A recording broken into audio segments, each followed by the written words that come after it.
할렐루야.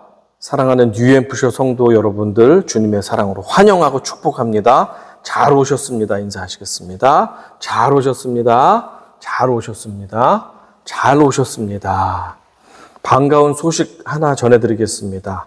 우리 교회 설립자이신 장계은 목사님과 이명옥 사모님께서 다음 주 주일날 함께 예배 드리시고 또 은혜의 말씀 전해주시겠습니다. 우리 기대하시면서 함께 또 요즘에 나오지 못하는 분들도 연락하셔서 모두가 한 마음으로 예배 드리시고 아름다운 형제의 교제 나누시는 시간 되시기를 간절히 권면드립니다. 저도 함께 할 수 있기를 간절히 소망하고 조만간 우리가 함께 모여서 예배 드릴 것을 진심으로 믿고 소망하며 우리가 힘차게 나아가는 이번 주일과 한 주간 되기를 간절히 소망하겠습니다. 아멘. 우리 제목 함께 읽어봅니다. 지름길이 막히면 돌아가라. 뉴햄프셔는 한국과 달라서 대중교통이 많이 발달되어 있지 않습니다. 그렇기 때문에 우리는 직장에 가든지 그로서리에 가든지 공원에 가든지 교회에 오든지 운전을 하지 않으면 올 수가 없습니다. 운전을 하다 보면 우리는 심심치 않게 이 화면에서 보이는 디투어 사인을 보게 됩니다. 다른 길로 돌아가라라는 뜻을 가지고 있는 이 우회 표지판, 디투어 표지판은 우리가 급할 때 바로 30초만 더 가면 목적지에 도착할 때 가끔씩 등장하곤 합니다.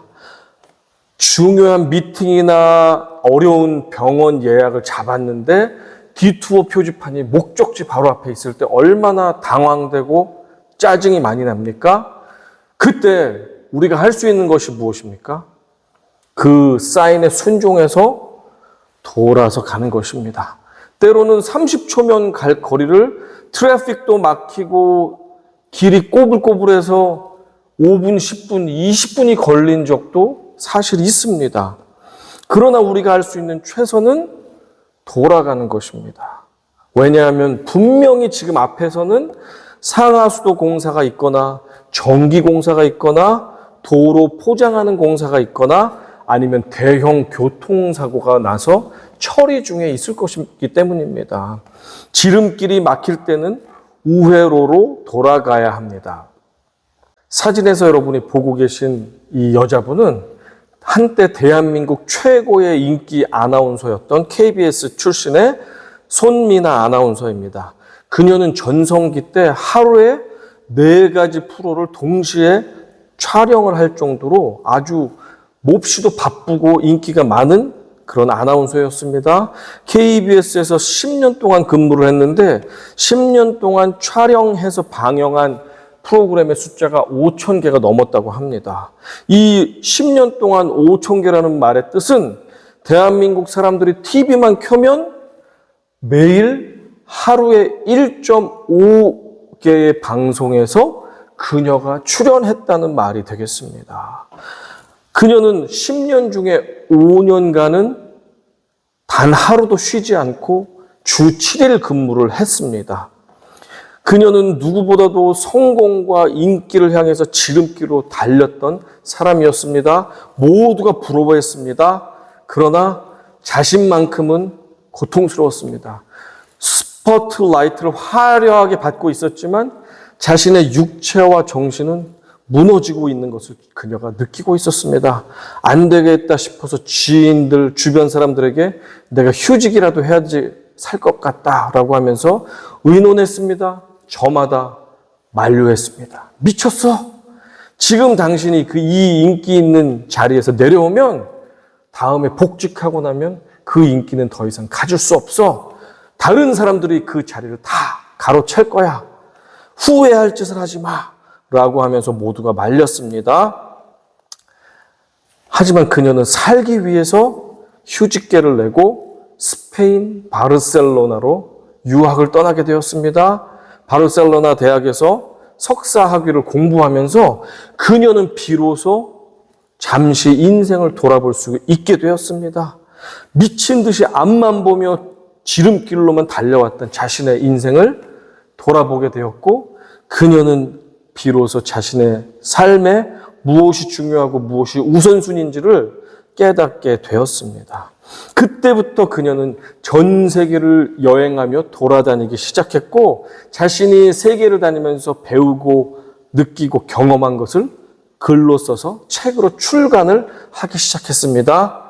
감사하게도 많은 사람들의 그녀의 책을 읽고 신선한 충격과 도전을 받게 되면서 그녀는 이제 새로운 전성기, 여행가 겸 작가로서의 새로운 제2의 전성기를 누리면서 지금까지 살고 있습니다.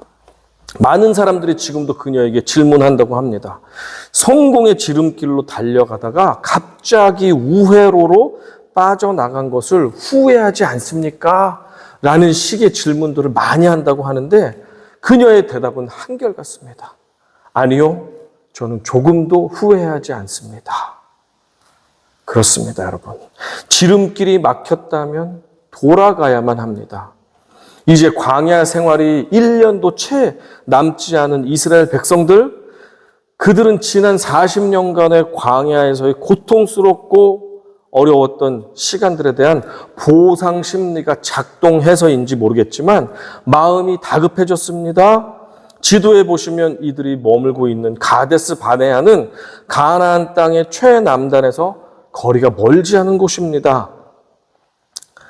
200만의 대민족이 한꺼번에 이동할 수 있는 유일한 지름길은 에돔 민족의 땅을 관통해서 요단강 동편 지역까지 올라간 뒤에 요단강을 건너서 가나안 땅에 들어가는 것이 가장 빠른 지름길이었습니다. 모세는 지름길인 에돔 땅을 통과하기 위해 이스라엘의 조상 야곱의 형제였던 에서의 후예인 에돔 왕에게 사신들을 보내서 정중하게 부탁을 했습니다. 14절 읽어봅니다.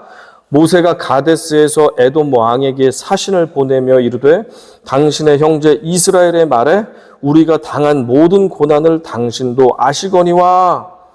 여기서 사신이라고 한국 성경에 되어 있는데 원어를 보니까 말라킴이라고 messengers 복수로 되어 있습니다. 그래서 사신을 한 명이 아닌 여러 명을 보냈다는 것을 우리가 원어나 영어 성경을 보면 알 수가 있습니다. 사신들을 보내서 말을 하는데 먼저 본론을 말하기에 앞서서 에돔과 이스라엘이 사실은 형제 국가였음을 강조합니다. 우리가 남이가, 사신들은 또한 형제 민족인 우리들이 그동안 이집트에서 받았던 학대와 서러움 그리고 하나님의 도우심으로 출애굽하여 가데스까지 오게 된 경위를 설명하며 동정표를 얻으려고 애썼습니다. 이스라엘의 조상인 야곱의 형 에서가 있죠? 에서의 후손들이 에돔 민족이었습니다. 그런데 에돔 민족은 이스라엘을 좋아하지 않습니다. 사실은 이스라엘 백성도 에돔 민족을 남처럼 여겼습니다. 사실은. 그러나 아쉬운 생각이 들자 이 이스라엘 사신들은 우리는 사실 형제입니다 라고 하면서 동정표를 사려고 했습니다. 자, 17절 읽어보겠습니다. 시작. 청하건대 우리에게 당신의 땅을 지나가게 하소서. 우리가 밭으로나 포도원으로 지나가지 아니하고 우물물도 마시지 아니하고 왕의 큰 길로만 지나가고 당신의 지경에서 나아가기까지 왼쪽으로나 오른쪽으로나 치우치지 아니하리이다 한다고 하라 하였더니, 사신들은 동정심도 없고 우리의 관계가 어떻고 우리가 얼마나 고생을 해서 구사일생으로 여기까지 왔는지를 설명한 다음에 이제야 미괄식으로 그리고 귀납법적으로 결론과 핵심을 맨 뒤에 말하고 있는 것입니다. 우리가 이제 형제 여러분 우리를 도와주셔서 이 지름길만 통과하면 우리는 하나님께서 약속하신 가나안 땅에 들어갈 수 있습니다. 우리 좀 도와주세요. 에돔 왕국의 왕의 큰 길, 킹스 하이웨이만 통과하겠습니다. 우리는 절대 지나가면서 좌우를 돌아보면서 한눈 팔거나 포도밭에 들어가서 포도를 따먹거나 우물의 물을 퍼 마시지 않겠습니다. 우리는 곧장 우리가 갈 길만 갈 것이니 길 좀 열어주세요 라고 했습니다. 들어보면 충분히 배려를 해줄 만한 요청이기도 하면서 깐깐하고 생각이 많은 사람에게는 저러다가 문제가 생기면 뒷감당을 어떻게 하지 하는 염려가 들어서 거절할 수도 있는 요청이기도 합니다. 에돔 왕이 그래서 대답했습니다. 18절입니다. 에돔 왕이 대답하되 너는 우리 가운데로 지나가지 못하리라. 내가 칼을 들고 나아가 너를 대적할까 하노라. What the heck? 내 땅을 지나가겠다고? 너희가 내 땅을 밟는다면 내가 군대를 동원해서 가만두지 않을 것이다. 라고 선전포고를 하는 것입니다. 그러나 사신들이 여기서 포기할 수는 없었습니다. 40년 방황의 시간을 끝내고 부모 세대들은 다 죽었고 이제 겨우 약속의 땅을 눈앞에 코앞에 두고 있는 상황에서 거절당했다고 포기할 수만은 없었습니다. 먼 길을 빙빙 둘러서 돌아갈 수는 없었습니다. 사신들은 다시 한번 간곡하게 요청합니다. 19절 읽어봅니다. 이스라엘 자손이 이르되 우리가 큰 길로만 지나가겠고 우리나 우리 짐승이 당신의 물을 마시면 그 값을 낼 것이라. 우리가 도보로 지나갈 뿐인즉 아무 일도 없으리이다 하나. 왕이시여 오직 왕의 대로로만 지나가겠습니다. 사람이든지 짐승이든지 애굽 땅에서 물을 마신다면 우리가 반드시 그 값을 지불하겠습니다. 절대 아무 피해도 끼치지 않겠습니다. 제발 이 지름길을 통과할 수 있게 허락해 주십시오. 하지만 에돔 왕의 마음은 완고했습니다. 20절 그는 이르되 너는 지나가지 못하리라 하고 에돔 왕이 많은 백성을 거느리고 나와서 강한 손으로 막으니 왕은 군대까지 동원해서 액션을 취했습니다. 못 가. 디투어 돌아가 라고 명령했습니다. 이처럼 인생의 지름길을 통과하려고 할 때 우리의 발걸음이 계속해서 막히는 일이 생길 때가 있습니다. 그럼 어찌해야 됩니까? 물론 끝까지 포기하지 않고 도전해서 건너야 할 때도 있습니다. 7전8기의 끈질긴 정신으로 끝까지 지름길에 도전해서 사업에 성공하거나 재수, 삼수를 통해서 대학에 합격하거나 흠모했던 여인을 계속해서 공략함으로 말미암아 결혼에 꼴이 나는 경우도 더러 있습니다. 포기하지 않고 계속해서 수고하고 노력해서 지름길을 통과하는 사람들이 우리 가운데는 있습니다. 하지만 우리의 지름길을 에돔 왕이 막은 것처럼 보이고 때로는 운이 없어서 막힌 것처럼 보이고 때로는 내가 노력이 부족해서 돌파하지 못한 것처럼 보이는 지름길 앞에서 실상을 알고 보니 하나님께서 에돔 왕과 모든 상황과 환경을 통해서 우리의 길을 막고 계신 것이라면 어떻게 해야 되겠습니까? 우리는 하나님께서 내어주신 디투어 사인 가운데 반드시 돌아가야만 합니다. 그것이 옳습니다. 우리는 본문을 볼 때 같이 봐야 될 본문이 있습니다. 병행구절인 신명기 2장에 의하면 에돔 왕이 이스라엘에게 자신의 영토를 통과하지 못하도록 허락하지 않은 이유에 대해서 나타나 있습니다. 또한 하나님께서 우회 명령을 하신 것에 대해서 나타내주고 있습니다. 신명기 2장 4, 5절 같이 읽겠습니다. 너는 또 백성에게 명령하여 이르기를 너희는 세일에 거주하는 너희 동족 에서의 자손이 사는 지역으로 지날진대 그들이 너희를 두려워하리니 너희는 스스로 깊이 삼가고 그들과 다투지 말라. 그들의 땅은 한 발자국도 너희에게 주지 아니하리니 이는 내가 세일산을 에서에게 기업으로 주었음이니라. 에돔 왕이 지름길 통과를 거절한 이유는 이스라엘에게 나라를 빼앗길지 모른다는 강력한 두려움이 생겼기 때문입니다. 그래서 에돔 왕은 마치 약한 짐승이 자기보다 더 강한 상대 앞에서 몸집을 크게 부풀리고 털을 쭉 펴세우면서 으르렁 거리는 공격적인 태도를 취하는 모습, 이것이 바로 쫄리고 두렵지만 뺏기지 않으려고 공격하려는 에돔 왕의 모습이었습니다. 하나님께서는 에돔 민족의 땅인 세일산은 에돔 민족에게 허락한 땅이니 너희는 에돔과 싸우지 말고 우회할 것을 신명기에서 명령하셨습니다. 결국 사신들은 모세에게로 돌아왔고 모세는 에돔 왕의 명령에 따라 순종한 것이 아니라 사실은 지름길을 통과하지 말도록 불허하시고 우회로로 돌아갈 것을 명령하시는 하나님의 명령에 순종하여 지름길을 포기하고 우회로를 선택해서 돌아간 것이었습니다. 21절입니다. 에돔 왕이 이같이 이스라엘이 그의 영토로 지나감을 용납하지 아니하므로 이스라엘이 그들에게서 돌이키니라. 지금까지 인생을 살아오시는 동안 성도 여러분들께서는 얼마나 많은 지름길을 통과해 오셨습니까? 어떤 분들은 내가 크게 수고하지 않았음에도 불구하고 크게 애쓰지 않았음에도 불구하고 주변 사람들의 도움을 통해서 또는 환경이 열림으로 통해서 지름길이 열려 목적지까지 빠르게 도착했던 경험들이 아마 있으셨을 것입니다.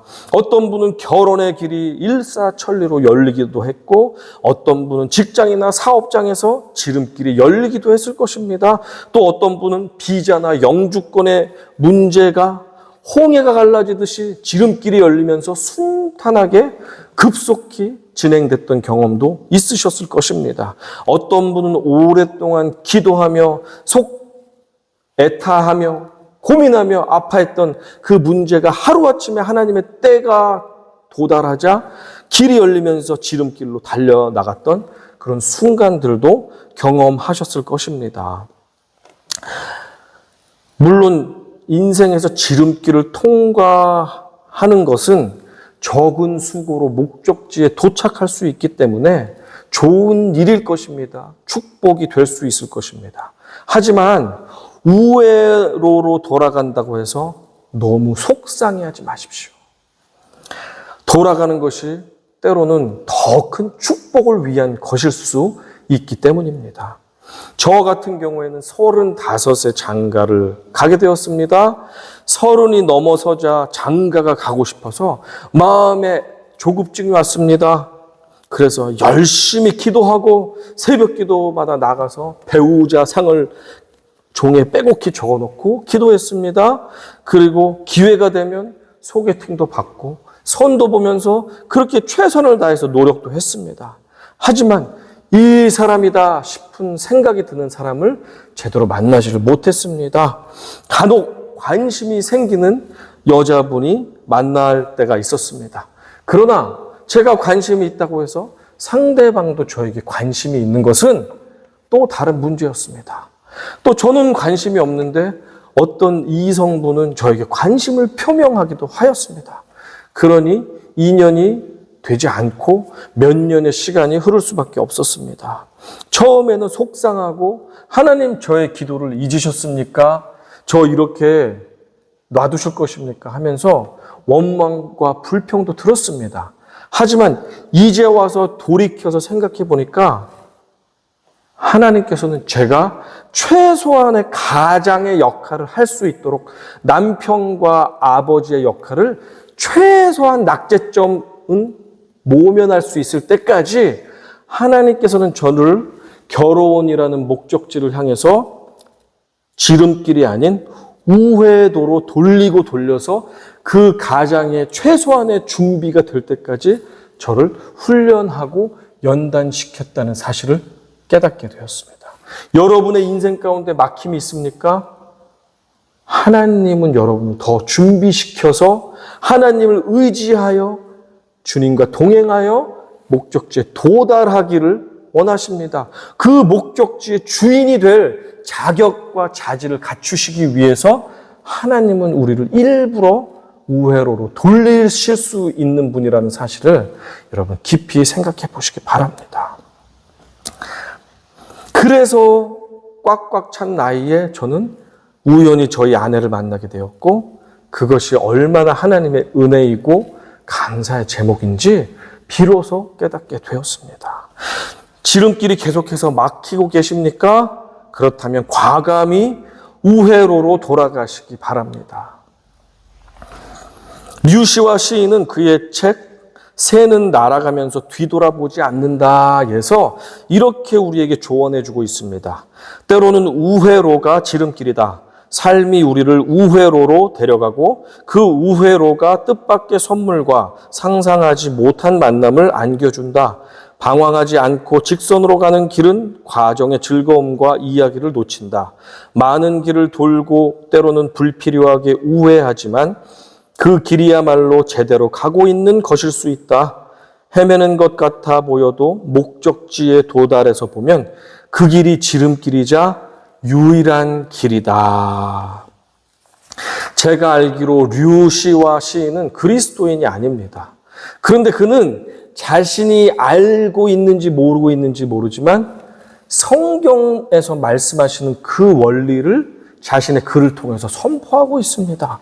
그렇습니다. 인생에서 목적지를 향해 최단 거리로 달려가는 것만이 성공이고 행복한 것은 아니라는 사실. 모든 기적과 감동과 교훈의 인생 스토리의 주인공들을 한번 생각해 보십시오.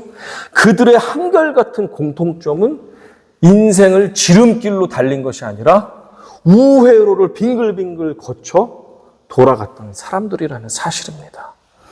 특히 그리스도인들은 우회로로 돌아가더라도 주님과 함께 걷는 그 길이 바로 우리에게는 지름길이다. 그리고 하나님께서 허락하신 가장 좋은 길이다라는 사실을 여러분 틀림없이 믿으시기 바랍니다. 우회로로 돌아간다면 낙심할 것이 아니라 하나님이 나를 강하게 훈련시켜서 크게 사용하시겠구나라고 생각하며 오히려 감사하며 기뻐하는 우리 모두가 되기를 주님의 이름으로 축원합니다. 아멘. 다윗이 용맹스러운 사울의 용사가 되었을 때 백성들이 매우 기뻐하며 다윗을 흠모하기 시작했습니다. 다윗은 이미 선지자의 기름을 부어 왕의 후보가 된 다음 차기 왕이 결정된 사람이었습니다. 백성들이 다윗을 사랑하자 사울 왕은 질투가 불에 탔습니다. 그래서 질투의 화신이 되어서 사울은 나라의 모든 일을 내팽개치고 다윗을 쫓아가서 죽이느라 인생의 모든 부분을 허비하기 시작했습니다. 어느 날 도망자 다윗에게 지름길로 갈 수 있는 기회가 찾아왔습니다. 사무엘상 24절에 등장하는 이 내용입니다. 엔게디 광야의 어느 동굴에서 사울을 피해서 다윗은 숨어 있었습니다. 다윗을 쫓아오던 사울이 갑자기 용변이 마려워서 배가 아파서 동굴에 들어가서 대변을 보는데 그 동굴에 누가 있었습니까? 다윗이 숨어 있었습니다. 사울은 그것도 모른 채 용변을 보고 있었습니다. 다윗은 정말 숨소리도 죽인 채 사울에게 슬금슬금 다가갔습니다. 걸리면 네가 죽든지 내가 죽든지 하는 상황이었습니다. 바로 1m 옆까지 가서 다윗은 사울 왕을 찔러 죽이면 바로 지름길로 올라타서 새로운 왕이 될 수 있었습니다. 지긋지긋한 도망자 신세, 언제 죽임 당할지 모르는 위험한 순간에서 벗어날 수 있었습니다. 그런데 다윗은 하나님께서 아직 왕좌를 허락하신 사울 왕을 자기가 인위적으로 왕좌에서 끌어내는 것은 하나님께 범죄한다는 것을 알고 있었고, 다윗은 사울을 베는 대신에 사울의 옷자락 끝을 베었습니다. 그리고 왕이 용변을 마치고 나아갔을 때 다윗이 멀리 서서 왕의 옷자락을 흔들면서 말했습니다. 하나님께서 저에게 지름길로 갈 수 있는 기회를 주셨으나 저는 지름길을 선택하지 않았습니다. 저는 우회로를 선택했습니다. 왕이시여 저를 더 이상 쫓아다니면서 죽이려고 저를 괴롭게 하지 마십시오. 이 말을 듣고 사울은 멋쩍어졌습니다. 그러나 그는 깨닫지 못했습니다. 얼마 뒤 다른 사람들이 다윗이 십광야의 하길라 산길 부근에 있다 라는 첩보를 주었습니다. 사울은 다윗을 죽이기 위해서 또 수천 명의 군대를 데리고 추격을 벌였습니다. 밤이 됐습니다. 이 산길 어딘가에서 사울은 부대의 군인들에게 둘러싸여서 잠을 청하고 있었습니다. 수많은 무장한 군인들이 있는 사이에 다윗이 사울에게 잠입해서 들어갔습니다. 그리고 사울 머리맡에 있는 사울의 창과 물병을 가지고 빠져나왔습니다. 멀리 서서 외칩니다. 왕이시여! 이것이 무엇입니까? 왕의 물병과 창입니다. 제발 저를 괴롭게 하지 마십시오. 이 장면 같이 읽어보겠습니다. 사무엘상 26장 12절입니다. 다윗이 사울의 머리 곁에서 창과 물병을 가지고 떠나가되 아무도 보거나 눈치채지 못하고 깨어있는 사람도 없었으니 이는 여호와께서 그들을 깊이 잠들게 하셨으므로 그들이 다 잠들어 있었기 때문이었더라. 이것이 누구의 물병과 누구의 창입니까? 제발 저를 괴롭게 하지 마십시오. 저는 지름길로 갈 수 있었으나 하나님께서 기뻐하지 않기 때문에 저는 왕을 해치지 않고 우회로로 돌아갈 것입니다. 사울은 부끄러웠습니다. 하지만 사울은 죽을 때까지 온전히 깨닫지 못했습니다. 비록 다윗은 지름길로 가지 못했지만 그래서 우회로라는 극심한 고통의 길을 통과해야 했지만 그 우회로가 이스라엘에서 가장 위대한 왕 다윗을 빚어 이스라엘을 훌륭하게 다스리는 하나님의 신실한 종이자 왕으로 준비케 하셨다는 사실을 기억하시기 바랍니다. 반면에 열 정탐꾼들이 부정적인 바이러스를 퍼뜨려서 온 백성이 반역을 하게 되었고 그것 때문에 하나님께서 화가 나셔서 선언을 하시면서 맹세를 하시면서 하신 말씀이 광야 40년 동안 너희는 가나안에 아무도 들어가지 못한다. 새 세대까지는 들어갈 수 있지만 이 1세대들은 단 한 명도 갈렙과 여호수아 외에는 들어가지 못한다라는 결정을 내리셨습니다. 이 결정을 만회하기 위해서 백성들은 하나님께서 하지 말라고 가지 말라고 하는 지름길 가나안 족속들을 향해서 지름길로 올라가서 전투를 벌이겠다고 호들갑을 떨면서 그렇게 올라갔습니다. 모세가 만류했지만 소용이 없었습니다. 그들은 결국 어떻게 됐습니까? 가나안 족속에게 찔려 죽임당하고 패망하게 되었습니다. 하나님께서 지름길을 막으신다면 우회로로 돌아가십시오. 우리 모두는 인생의 지름길을 갈망합니다. 누구나 지름길로 가고 싶지 돌짝밭, 가시밭길이 많은 고통과 눈물의 우회로로 가고 싶은 사람은 없습니다. 그래서 지름길이 막혔을 때 우리는 좌절하지만 다시금 더 많은 노력과 정성을 들여서 지름길을 두드리고 건너고 노력합니다. 하지만 그리스도인들에게 진정한 지름길이란 단지 잘 닦여진 최단거리의 고속도로가 아님을 우리는 기억해야 할 줄로 믿습니다. 비록 험한 산길과 가시밭길이라 할지라도 주님과 함께 동행하는 그 길이야말로 바로 나를 위한 최상의 지름길임을 신뢰하시기 바랍니다. 시편 23편 4절입니다. 내가 사망의 음침한 골짜기로 다닐지라도 해를 두려워하지 않을 것은 주께서 나와 함께 하심이라. 주의 지팡이와 막대기가 나를 안위하시나이다. 혹시 여러분이 지금 지름길 대신 빙빙 돌아 디투어로 우회하고 계시지는 않습니까? 주님과 함께 그 길을 걷고 계시다면 여러분 잘하고 계신 것입니다. 포기하지 마시고 주님 손을 절대 놓지 마시고 끝까지 나아가십시오. 왜 이렇게 길이 멀고 힘들고 험하지? 라는 생각이 든다 할지라도 여러분 포기하지 마십시오. 망설이지 마십시오. 주님 손만 붙잡고 있다면 그 길이 내 인생 가운데 지름길임을 기억하시기 바랍니다. 언젠가 그 길 위에서 주님이 우리의 원수 앞에서 우리에게 진수성찬을 차려주시며 우리에게 기름을 부으시며 우리를 높여주시고 우리의 빈잔을 가득 주님의 풍성한 은혜로 채워주실 날이 곧 다가오실 것입니다. 주께서 내 원수의 목전에서 내게 상을 차려주시고 기름을 내 머리에 부으셨으니 내 잔이 넘치나이다.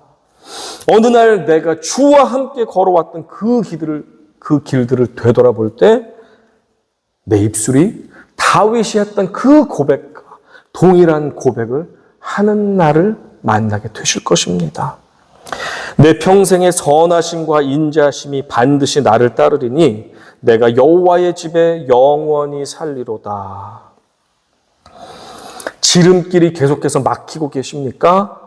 엄청난 노력과 간절한 기도에도 불구하고 여전히 지름길이 열리지 않아서 낙심하고 좌절하고 주저앉은 분들이 이 자리에 계십니까?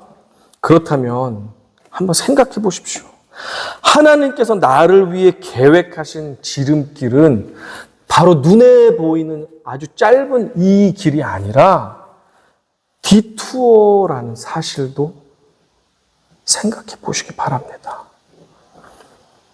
주님과 함께 우회로로 돌아간다고 해서 결코 조바심을 내거나 낙심하거나 속상해할 필요 없습니다. 왜냐하면 주님과 함께 걷는 그 길이 바로 우리 인생에 있어서는 가장 좋은 길, 지름길이기 때문입니다. 하나님께서 나에게 원하시는 것은 지름길을 빨리 달려서 약속의 땅에 그 누구보다 빨리 도착하는 것이 결코 아닙니다. 하나님께서는 이런 상황들, 저런 사람들, 또 나를 고통케 하는 크고 작은 문제들을 통과하고 우회케 함으로써 내가 약속의 땅을 당당히 상속받을 만한, 누릴 만한, 그것을 통치하고 다스릴 만한, 그리고 원수와 대적이 왔을 때 충분히 물리치고 제압할 만한 자질과 능력을 갖춘 주인이 되어서 그때에 도착하게 하는 것이 하나님께서 우리를 향한 뜻과 계획이라는 사실 기억하십시오. 무조건 빨리 가면 좋을 것 같지만 천천히 돌아서라도 잘 준비되고 갖추어서 하나님과 함께 도착하는 것이 가장 최선의 길이요, 가장 좋은 길이요, 그것이 우리 인생의 최선의 지름길이라는 사실을 명심하시기 바랍니다. 요셉의 꿈은 지름길이 아닌 억울한 노예살이와 감옥살이라는 우회로를 통과함으로써 이루어졌다는 사실. 위대한 다윗 왕은 지름길을 포기하고 우회로에 거치고 고통스럽고 외롭고 험난한 그 죽음의 길을 통과했을 때 비로소 위대한 다윗 왕이 탄생할 수 있었다는 사실을 기억하십시오. 지름길이 막혔다고 해서 불평하지 맙시다. 누군가가 지름길을 막고 있다고 해서 그를 미워하거나 원망하지 맙시다. 지름길이 막혔다면 돌아가십시오. 주님과 함께 돌아가는 우회로가 내 인생 최고의 지름길임을 잊지 마시기를 주님의 이름으로 간절히 축복하며 축원합니다. 아멘. 우리 들으신 말씀을 기억하며 기도하기 원합니다. 그동안 인생에서 지름길로 가지 못했다고, 빨리 내가 도착하지 못했다고, 너무 고통스러운 이 우회로 때문에 낙심하고 좌절하여 하나님을 불평하고 인생을 원망했다면 주님 용서하여 주십시오. 주님, 이제부터는 돌아가더라도 주님 손잡고 돌아가겠습니다. 이제는 내가 돌아가는 것이 오히려 하나님께서 나를 준비케 하셔서 정금과 같이 사용하시기 위한 하나님의 놀라운 섭리와 계획임을 깨달아 알겠습니다. 우리가 간절히 이 내용 가지고 주여 한번 외치고 통성으로 기도하며 나아가시겠습니다. 주여, 아버지 하나님 감사합니다. 인생에서 지름길이 열리지 않아서 좌절하고 넘어지고 더 큰 노력과 더 큰 수고로 지름길을 통과하려 애썼지만 아버지 이렇게 막히고 저렇게 막혀 좌절했던 순간들이 많았음을 주님 고백하며 이 시간 시인합니다. 그때 하나님을 원망도 했고 내 인생을 아버지 돌아보며 하나님과 멀어졌던 시간들도 있었습니다. 그러나 하나님, 제가 사람을 아버지 미워하고 판단했던 것, 하나님을 원망했던 것, 그리고 내 인생을 돌아보며 하나님께 온전하게 신실하게 나아가지 못했던 것이 어리석었다는 사실을 깨닫습니다. 하나님께서 막으신 것이요, 하나님께서 돌아가게 하신 것이면 이제야 깨달았사오니, 하나님께서 아버지 직선대로 아버지 지름길을 막으신다면 그것이야말로 하나님께서 돌리고 돌아서 우리에게 강건하게 하여서 정금같이 나오게 하시려는 하나님의 특별하고 탁월한 놀라우신 계획과 섭리가 있음을 이 시간 깨닫사오니, 우리가 이제는 불평과 원망 대신 주님 손 굳게 붙잡고 주님과 함께 동행하는 주님의 복된 성도들이 되게 하셔서 목적지에 도달했을 때, 주님 이래서 나를 이렇게 돌려 고난과 연단 떠서 승리케 하셔서 이곳에 도착하게 하셨군요. 우회로로 인도하시는 하나님의 뜻과 계획이 이루시군요. 너무나도 감사합니다. 이렇게 훈련시켜 주시니 내가 감사와 찬양을 돌릴 수밖에 없습니다라고 주님 고백하는 날이 올 수 있도록 도와주시고, 아버지 우회의 도로로 가지만 중간중간 우리에게 격려하시고 힘을 주시고, 목적지가 어디인지 밝히 보여주시고, 또한 가는 길에 원수 앞에서 나에게 상을 차려주시며 내 머리에 기름을 부어주시고 나를 높여서 찬양과 영광을 주님께 올려드리는 주님의 정말 축복과 아버지 격려가 있도록 이 고난의 우회의 길 가운데서도 주님이 함께 하심을 깨닫게 하여 주시고 늘 우리를 떠나지 마시고 동행하여 주시옵소서. 그렇게 하실 주님을 찬양합니다. 아버지 하나님 감사합니다. 그동안 지름길이 열리지 않아서 낙심하고 좌절하고 주저앉아 세상을 원망했고 지름길을 막은 사람을 원망했고 또 하나님을 원망했다면 주님 용서하여 주시고 회개하오니 주님 불쌍히 여겨 주시옵소서. 이제는 돌려보내시는 하나님의 뜻, 지름길을 막으시는 하나님의 뜻이 계획이 있음을 깨닫습니다. 나에게는 돌아가는 것이 하나님의 가장 선한 길이고 가장 좋은 길이고 나를 준비케 하여 정금과 같이 사용하시는 길이라면 마음껏 저를 돌려 목적지에 도달하게 하여 주십시오. 하지만 저를 버리지 마시고 끝까지 내 손을 붙잡아 주시고 끝까지 약속의 땅에 도착할 때까지 내 발이 상하지 않게 하시고 내 심령이 낙심케 되지 않게 하시고 새 힘과 새 능력을 받아 주님과 동행하며 기쁘게 찬양하며 목적지까지 우회로를 향해 돌아가는 복된 인생들 다 될 수 있도록 우리 성도님 한 분 한 분을 안수하여 주시고 기름 부어 주시고 위로하시고 축복하여 주시옵소서. 모든 것 주님 감사드립니다. 우회로 가운데도 우리를 떠나지 않으시며 하나님의 계획이 조금도 변함없이 이루어지고 있음을 확신 가운데 깨닫고 나아가오니 주님 우리와 동행하여 주시옵소서. 모든 것 감사합니다. 우회로 가운데서 막으실 때 기쁘게 돌아가기로 작정합니다. 예수님의 이름으로 기도드렸사옵나이다. 아멘.